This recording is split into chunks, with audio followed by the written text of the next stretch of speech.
విద్యుత్ షాక్‌తో మృతి చెందిన ఇరువురి కుటుంబాలను ప్రభుత్వ పరంగా, పార్టీ పరంగా ఆదుకుంటామని నర్సాపూర్ నియోజకవర్గ కాంగ్రెస్ పార్టీ ఇన్ఛార్జ్ ఆవుల రాజిరెడ్డి, డీసీసీ అధ్యక్షులు రెడ్డిపల్లి ఆంజనేయులు గౌడ్ హామీ ఇచ్చారు. మెదక్ జిల్లా కొల్చార మండలం కిష్టాపూర్ సమీపంలో ముఖ్యమంత్రి పర్యటన నేపథ్యంలో ఏర్పాటు చేసిన ఫ్లెక్సీలు తీసుకెళ్లడానికి వచ్చిన కిష్టాపూర్ గ్రామస్తులు అక్కెం నవీన్, పసుల ప్రసాద్ అనే వ్యక్తులు విద్యుత్ తగిలి అక్కడికక్కడే మృతి చెందగా ఈ విషయం తెలుసుకొని మెదక్ ఏరియా ఆసుపత్రి మార్చరీలో ఉన్న కిష్టాపూర్ గ్రామ యువకుల మృతదేహాలకు గురువారం ఉదయం నర్సాపూర్ కాంగ్రెస్ పార్టీ ఇన్ఛార్జ్ ఆవుల రాజిరెడ్డి, మెదక్ జిల్లా కాంగ్రెస్ పార్టీ అధ్యక్షులు రెడ్డిపల్లి ఆంజనేయులు గౌడ్, మండల కాంగ్రెస్ పార్టీ అధ్యక్షుడు నాగులగారి మల్లేశం గౌడ్, మండల కాంగ్రెస్ పార్టీ సీనియర్ నాయకులు ఎల్లుగారి శ్రీనివాస్ రెడ్డి, గంగసాని మహేశ్వర్ రెడ్డి, చందాపూర్ మధుసూదన్ రెడ్డి నివాళులర్పించారు. ఈ సందర్భంగా వారు కిష్టాపూర్ తాజా మాజీ సర్పంచ్ గోదావరితో చర్చించారు.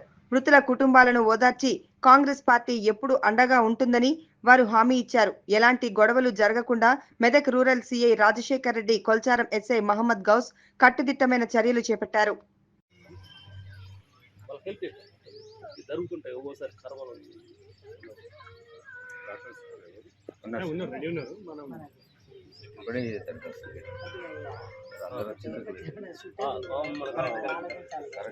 జరిగిందని వేరే ఇప్పుడు ఏజ్ చూడాలి కదా అసలు